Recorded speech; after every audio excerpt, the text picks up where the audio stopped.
Trajnost. Ko fazanovo pero na tleh vidim samo, takoj postavim se v zasedo. Že dolge mesece bi ga rad ulovil in do sedaj sem vedno vztrajen bil.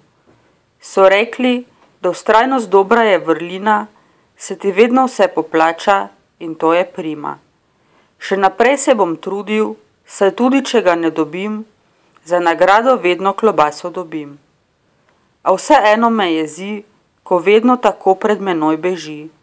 Sem miško prosil, da mi pomaga, a je najprej rekla, da sem zgaga.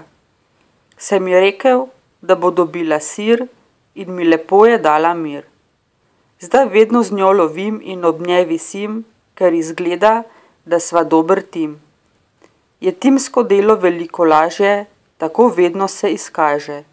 Če ga miška od zadaj preseneti, pero okameni in več ne more pobegniti. Tako jaz skočim iz zasede, miška pa nanj se usede. In vedno, ko pero uloviva, zabavo s klobaso in sirom narediva.